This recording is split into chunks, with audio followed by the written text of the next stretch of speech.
পবিত্র ঈদ উল আজহা উপলক্ষে রক্তদান। বামনগলা ব্লকের ডাঙ্গাপাড়া বহরাকুড়ি ঈদ উল আজহা উদযাপন কমিটির মানবিক উদ্যোগে পাকুয়াহাট সমবেত প্রয়াস ও সেন্ট জন অ্যাম্বুলেন্স মালদা জেলা শাখার সহযোগিতায় 19 জুন 2025 সন্ধ্যায় প্রাকৃতিক দুর্যোগের মধ্যে পবিত্র ঈদ উল আজহা উপলক্ষে জীবনের জন্য রক্তদান শিবির অনুষ্ঠিত হয়। শিবিরে 26 জন রক্তবন্ধু রক্তদান করে সংকটময় মুহূর্তে মানবিকতার নজির গড়লেন। শিবিরে উপস্থিত ছিলেন ডাঙ্গাপাড়া বহরাকুড়ি ঈদ উল আজহা উদযাপন কমিটির সদস্য আব্দুল মান্নান মণ্ডল, পাকুয়াহাট সমবেত প্রয়াসের সহসভাপতি তপন রায়, সম্পাদক বরুণ সরকার, কোষাধ্যক্ষ সুশান্ত সরকার, সেন্ট জন অ্যাম্বুলেন্সের lecturer Anil Kumar Saha, Malda medical college blood সেন্টারের কাউন্সিলর পার্থ দাস প্রমুখ। সকল রক্তবন্ধুকে সবুজ সৃষ্টির লক্ষ্যে চারাগাছ প্রদান করা হয়। কমিটির পক্ষ থেকে সকলকে ধন্যবাদ জানান আব্দুল হামিদ মোল্লা মহাশয়। আমার নাম আব্দুল মান্নান মণ্ডল।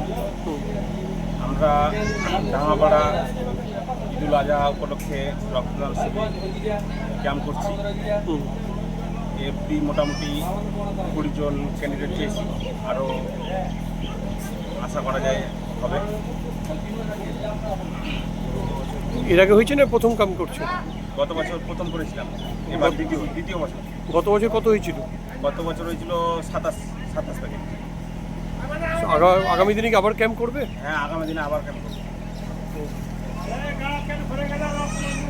আজকে ডাঙ্গাপাড়া বহরাকুড়ি ঈদ উল আজহা উদযাপন কমিটির উদ্যোগে পাকুয়ার সমবেত প্রয়াস সেন্ট জনস অ্যাম্বুলেন্সের সহযোগিতায় পবিত্র ঈদ উল আজহা উপলক্ষে প্রতি বছরের ন্যায় এবছরও এই ডাঙ্গাপাড়া বাসস্ট্যান্ড প্রাঙ্গণে এক মহতী উদ্যোগ গ্রহণ করা হয়েছে, স্বেচ্ছায় রক্তদান শিবির। সেই স্বেচ্ছায় রক্তদান শিবিরে এই এলাকার সমস্ত শুভবুদ্ধি সম্পন্ন মানুষ উপস্থিত হয়েছেন। তাদের মধ্যে থেকে এখনও পর্যন্ত 25 জনের মতো, একজন মহিলা সহ 25 জনের মতো রক্তদাতা তাদের মহামূল্যবান রক্তদান করেছেন। তাদেরকে এই ঈদ উল আজহা উদযাপন কমিটির পক্ষ থেকে, রক্তদান শিবিরের পক্ষ থেকে তাদেরকে অসংখ্য কৃতজ্ঞতা, ধন্যবাদ এবং কুর্নিশ জানাই। তাদের দীর্ঘায়ু কামনা করি এবং আরও কিছু রক্তদাতা এখনও আসছে, তাদের মহামূল্যবান রক্তদান করবেন, আমাদের এই সিঁড়িকে সার্থক করে তুলবেন। এবং বাকিদেরও অনুরোধ করব আরও যেন বেশি বেশি করে এই রক্তদানে উদ্বুদ্ধ হয় এবং আমাদের এই শিবিরকে করে মুমূর্ষুরোগীর যে জীবন বাঁচায় এবং থ্যালাসেমিয়া রোগীদের পাশে দাঁড়ায় এবং আমাদের শিবিরকে সার্থক করে তোলে, সাফল্যমণ্ডিত করে। আপনার নাম পরিচয়? আমার নাম সুশান্ত সরকার, আমি পাকুয়ার সমবেত প্রয়াসের কোষাধ্যক্ষ।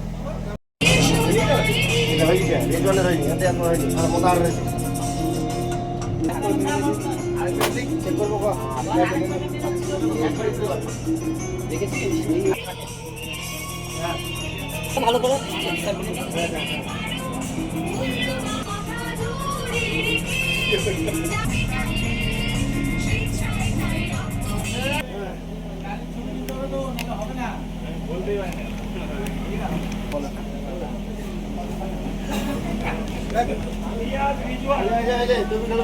ঠিক আছে।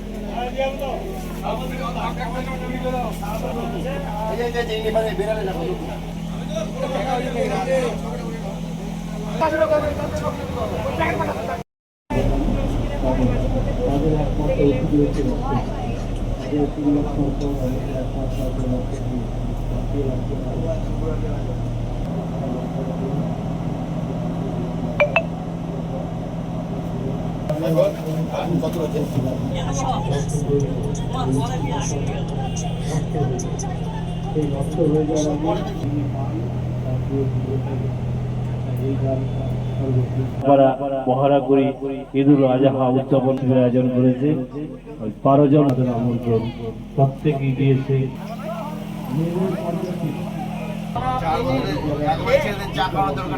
বহরাকুড়ি ঈদ উল আজহা উদযাপন কমিটি এই মহান উদ্যোগ গ্রহণ করেছে। আপনারা এখন লোক দেওয়ার মতো নাই।